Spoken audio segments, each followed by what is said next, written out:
let's talk about something that's really underrated with this loan. Craig Kurlop was on the show, and he argued that PMI is one of the best things that's ever happened to house hackers and sort of young investors in general, given the fact that we can have lower down payments, things like that. But something that's underrated with the 203K loan is the fact that you can force appreciate so much in the property to Oh where yeah, you can then do the Bird method if you chose to absolutely. refinance and pull money out, right? My wife and I went from 3.5%, which is what we had to put down, to 37% equity in a Yep. property. Sort of Yep. talk about that process and that underrated, thing within the 203K loan.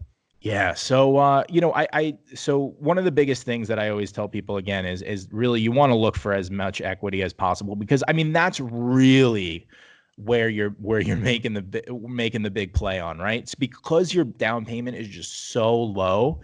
You're very easily, and when I say easily, it's like you can find when we don't, you can offer at asking price for an REO, a bank owned property. And typically bank owned properties are priced at an amount where if you put down 3.5%, which, for a $200,000 house or something is like 7 grand. You know what I mean? $7,000. If you build $50,000 of equity into it, you're turning effectively $7,000 into 50 grand in 6 months. That is absurd returns, right? You could Right. attest to this, right? You Right. you know this doesn't happen, right?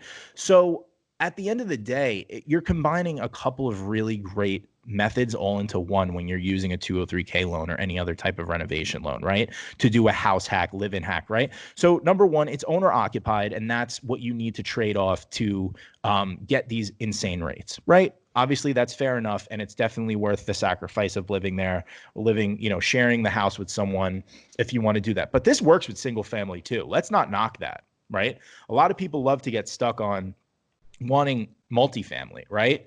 But at the end of the day, some of the best investors I know always started with doing live-in flips, kind of similar to what you were saying, banking on that equity, right? If you do a live-in flip, you buy a house, say you buy the house, 70 cents on the dollar, you're all in for it 70 cents on the dollar, right? I mean, let's just take mine for example, right? I was all into the property for 350.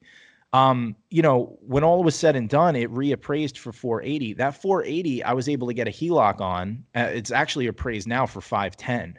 So it's gone up 30 grand. I didn't do anything. It's gone up 30 grand in 3 years. That's 10 grand a year extra in my pocket every year.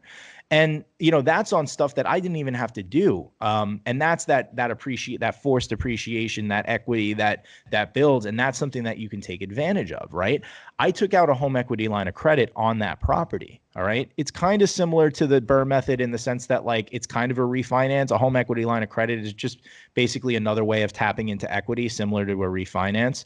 And basically what that is it gave me access to about another $70,000. So now 70 grand can easily get me into new deals. It does. I used it on my last one to get into my deal.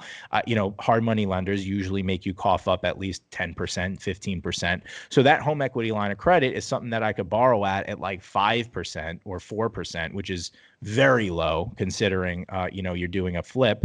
And I can tap into that money and use it to buy more property, which is really what I do right now.